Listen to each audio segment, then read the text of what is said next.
Welcome to MOOC course Introduction to Proteogenomics.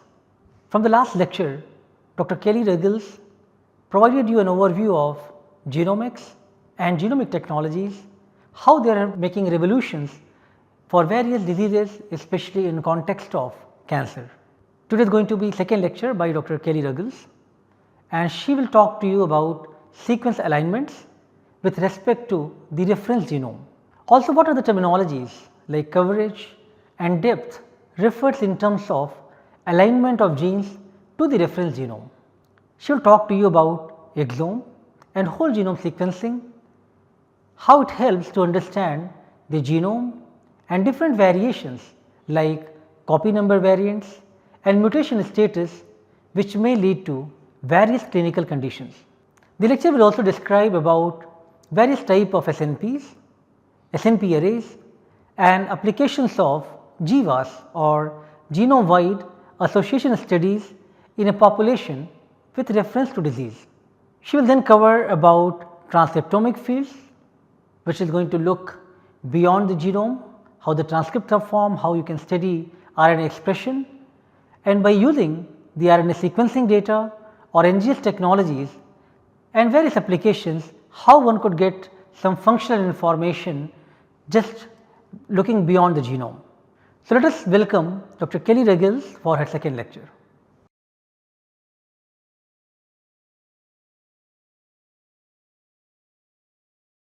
Okay, so we're going to just continue where we left off.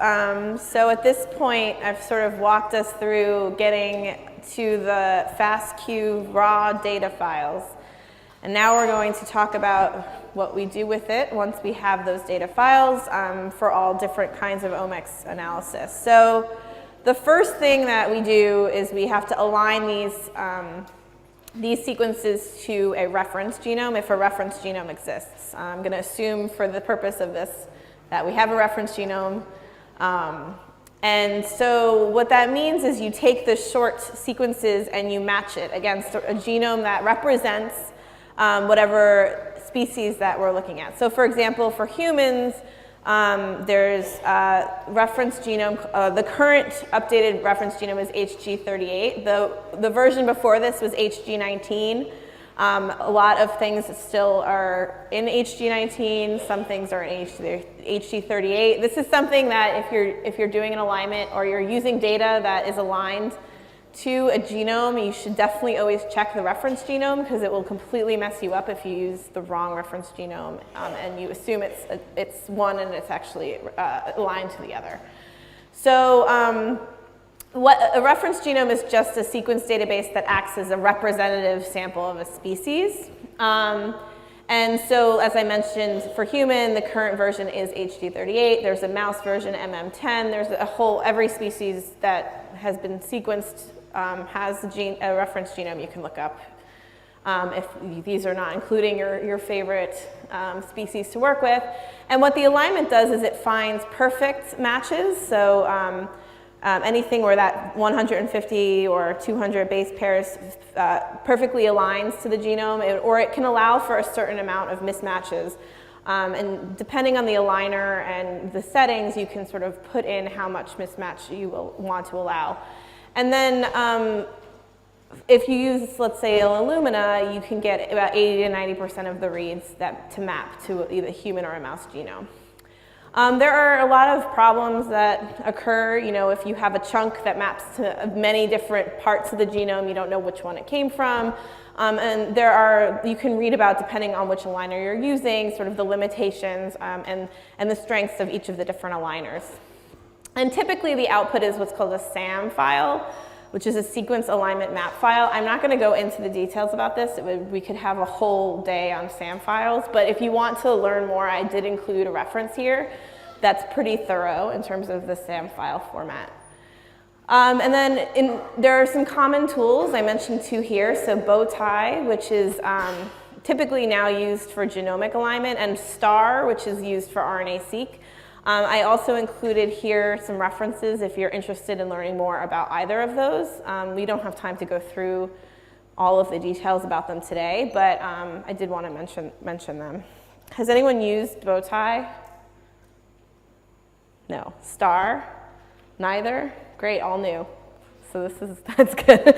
So, and so something to keep in mind here too is you hear a lot about coverage and depth when you hear about next-gen sequencing, and what that really means is the coverage is the % of the reference genome that you were able to sequence.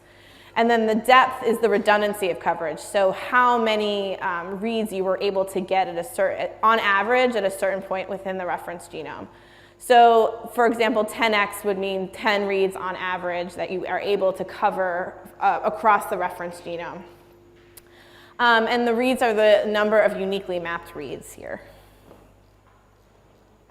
Okay, so I wanted to go through some examples of next-gen sequencing methods and how they're used. So we'll start with genomics, then we'll move into transcriptomics, and then we'll end on epigenomics. So for genomics, the two commonly used methods are whole exome and whole genome sequencing. So whole genome sequencing just means that you're taking everything in the genome and you're sequencing all of it. Depending on the species you're working with, if you're working with humans, that's a lot. That's an enormous amount to sequence. So if you don't care about the things that are in the intergenic or intronic regions and you just care about protein coding genes or exons, then you just want to look at the exome. And so what you can do is you can actually capture the exome sequences. So you use these oligo probes that match to exon sequences that are able to pull out and enrich for these exon sequences during the library prep. So you kind of get rid of everything that's intergenic so what you can do is you can enrich for these exons before you do while you're doing your library prep. And then you do all of the sequence amplification and sequencing following that so that you're only really looking at the exons. So you get rid of everything else. And this is 2% of the whole genome, which really cuts back on the costs quite a bit if you don't care about the other stuff. So it's another method that a lot of people use. So it's cheaper and faster. With whole genome sequencing, it's more coverage, but it's much more expensive. So depending on what you care about, you decide which one you want to actually do. Okay, and then so two of the main things that you can do with the genomics is to identify single nucleotide polymorphisms, or SNPs, which are these single base pair sites that vary. So for example, if in your reference genome there's a T and in your sample there's a C, then you know that there was some sort of mutation that occurred. And as I mentioned in the beginning, some of these have been shown to be drivers of tumor progression. So in cancer, these are particularly interesting. And you can also look at copy number variation, which is just changes in the genome because there's a large duplication or deletion of DNA. So so you can see here, if this is along the chromosome, you see that there's this big chunk that's been duplicated here. And then if you look at the copy number level, you can actually see that there's double the number, like approximately double the copies of this area of the genome that you see in your actual reads. So you're able to actually get information on these duplications and deletions using these sequencing methods. There are a couple of different kinds of SNPs. So let's say this at your DNA, as I mentioned, there's codons that encode for different protein amino acids. So in this example, this is your reference genome, so you have no mutation. And then this encodes for this RNA sequence, which then encodes for a lysine. You can have a synonymous mutation where this C is turned to a T, which causes the RNA to change to 3 A's during translation, and then, or transcription, sorry. And then the protein, though, still becomes a lysine because there is some overlapping RNA codons that encode for the same protein. So this doesn't actually cause a change at the protein level. But then you can have some non-synonymous SNPs. So for example, if you change the T to an A here, you get a UAG at the RNA level, which encodes for a stop codon. So now you have, instead of your protein going on and continuing to grow, you actually have a truncated protein. Or you could have a missense SNP where you have the middle T becomes a C, At the RNA level, it's AGG, and then you have an arginine, so it's changed the protein. So these are the mutations that people typically focus on because they have an impact at the protein level. But when we do SNP calling, you actually identify all of the mutations regardless of whether or not they're synonymous or non-synonymous. So in addition to next-gen, sort of the standard next-gen sequencing we were talking about, there's also SNP arrays, and these are still pretty commonly used, so I did want to talk about them a little bit. And these are just, they're actual arrays that have specific SNPs that they measure. So you are only going to measure the SNPs that are on the array. When you do whole genome sequencing, you can measure whatever. It's whatever you find, you find. In an array, you are actually asking, do I find these SNPs, and how can I measure them? What's the quantitation of those SNPs in different populations? So here, you have your genomic DNA, and you fragment it, and then you lay it across a chip surface. So there's a couple of different kinds of chips. I just chose one of the newer ones. And then the DNA is amplified and hybridized to whatever your array is, which is here. And then it's scanned, and you're able to quantify how much of which of the SNPs is occurring. In this case, it's because they have these the fluorescent labels that specifically hybridize to different SNPs. So you're able to actually measure which SNP is present in which sample. There's a couple of different ways you can do this, but that's essentially sort of the overview of how this works. And these are commonly used in these genome-wide association studies. So these GWAS studies, if anyone's done like 23andMe, I don't know, any of these like sequence your own SNPs, they're done with SNP arrays. What GWAS studies, they just measure and analyze these SNPs across different populations. So they're typically trying to understand, it's a case control study. So if you have a population of people with disease X and a population of people without disease X, can you find a SNP that occurs more often and it's at a statistically significant level in disease X versus the control? So, these were, I feel like they were super popular maybe 10 years ago. People still do them, but they definitely were a huge deal for a little while. And there are certain cases where they're still really useful. And so you can just see here, this is just looking across all the chromosomes, and it's showing that at this point in chromosome, I can't tell which one this is based on the color, but that there is a significant association, so this is a negative log 10 p-value with the disease versus the control. And you can also use SNP arrays if you're doing like a cancer study and you just want to look at specific SNPs in your population. It's one way of doing it. It's cheaper than doing the next-gen sequencing. Okay, so another way that you can do SNP detection is just using either the whole genome or whole exome sequencing that we talked about before. So you have your whole your sequencing data, and you align it to the reference genome again, as we discussed. And then you have those quality scores, those Phred scores for each of the different reads, so you know how confident you are that the base that you're calling at that specific location is true or not. And then you can remove some of these reads, or you do a QC step. And then depending on the number of samples, you can either do this multi-sample calling or a single sample calling. And then there's many algorithms that do this. I'll talk a little bit about which ones are available. So the algorithms will call different SNPs, and then it outputs SNP calls in VCF format, typically in VCF format, which I'll talk about what that format looks like. Oh, here we go. So this is a VCF file. And what it has is information on these SNPs and where they're located. So you can see in the first column it's chromosome. In the second column it's the position of the SNP. In the third column it's an ID. In this case it's just left blank. But sometimes it has information like from a different database that exists, like Cosmic or dbSNP, which we'll talk about. Some of these have been annotated, so it will just put in whatever that SNP is. It has the reference base, so what it is in the like RefSeq or whatever in the HG19 database. And then it has whatever the allele that's different in your sample is.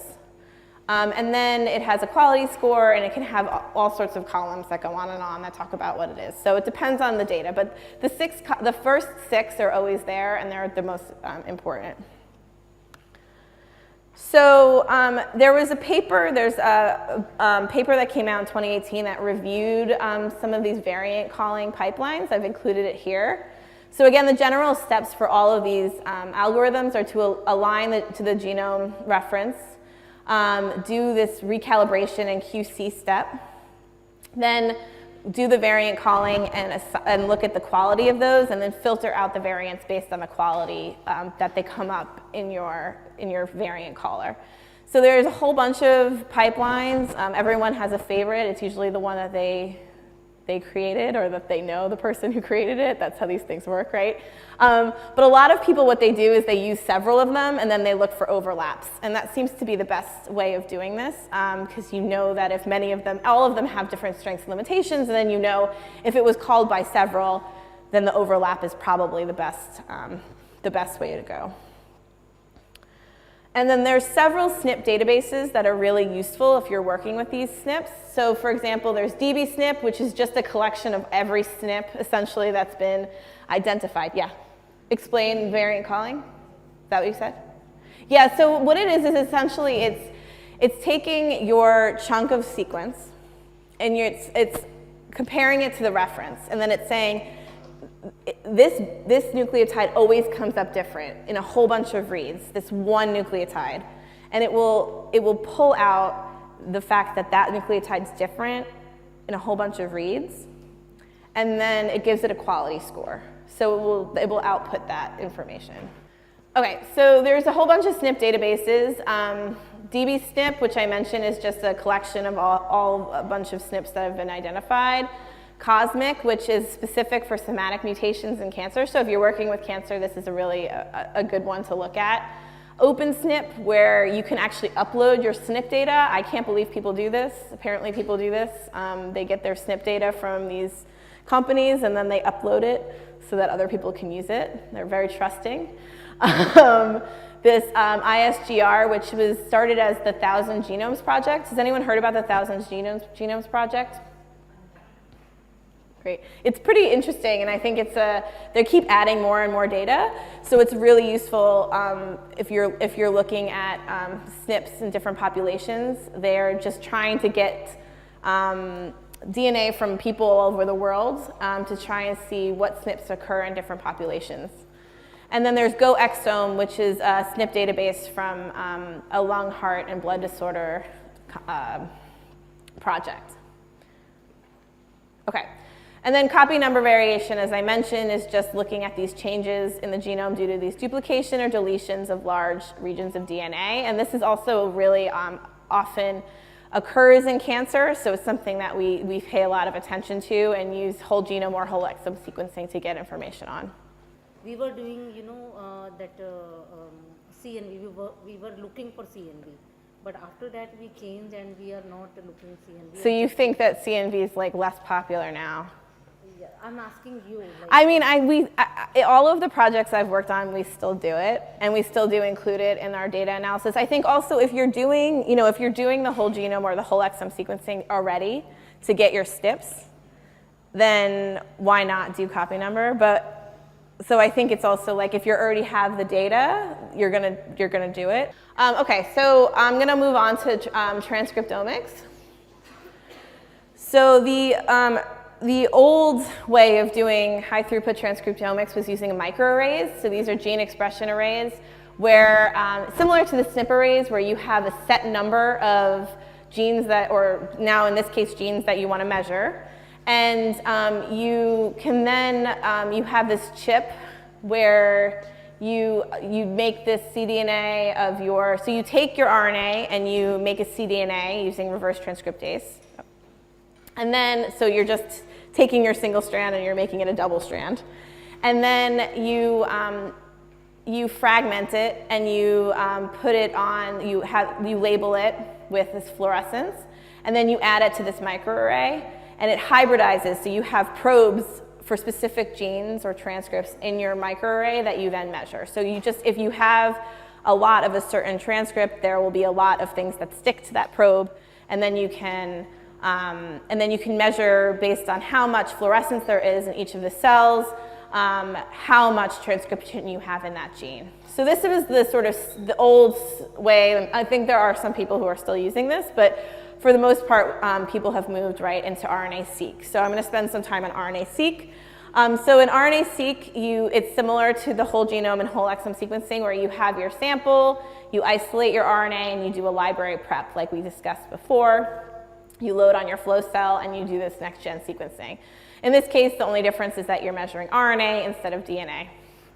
And what this can be used for is gene expression. So you can look for the expression of genes in transcripts in all of your samples. You can do differential expression analysis, and you can also look at alternative splicing. So with RNA, right, you're going to get splicing of different exons that you're going to be able to see, because at the genome level, the exons are separated by introns, and then once they're transcribed, you can get them in, you can see what they look like once they have, the alternative splicing has occurred. So that's a benefit to RNA-seq, that you get more information than you would get from your genome sequencing.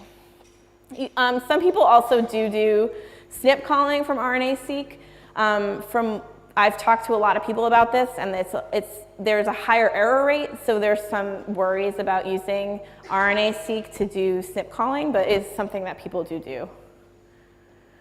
So how does this work? So you actually have to enrich your RNAs when you do this. So you have your sample of interest, you isolate your RNAs by either using a poly A enrichment, so you pull them out of your sample, or you can deplete ribosomal RNA. Those are the two different methods you can use. So you get this enrichment of mRNAs. Then you select for specific sizes from this from the RNAs that you've enriched for, and you add the adapters, similar to what I showed previously with genomic sequencing, and then you just do the next-gen sequencing as we sort of discussed. And this, again, a lot of times is done using Illumina or similar instruments. And there's a lot of applications for RNA-seq. I think if you're in the field at all, you've read a lot of papers where people use RNA-seq. It's very popular right now. You can look for fusion transcripts, which we'll talk a little bit about, mutations. The TCGA, which I'll talk about more later, has used RNA-seq to characterize thousands of tumors. ENCODE, which I'll also talk about, has also characterized dozens of cell lines. You can look at annotation of genomes, so how the genomes are actually structured.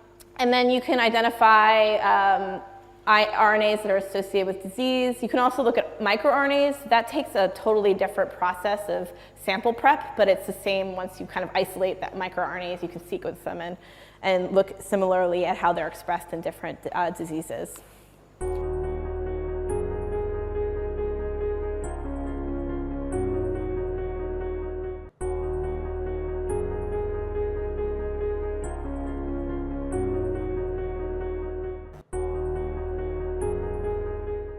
So, today's lecture, you have learned how sequence alignment could be done and factors which help in increasing the efficiency of your analysis for the big data sets obtained from genome data sets. You also learnt about GWAS, which contains experimental data related to SNPs in various genes leading to different clinical conditions.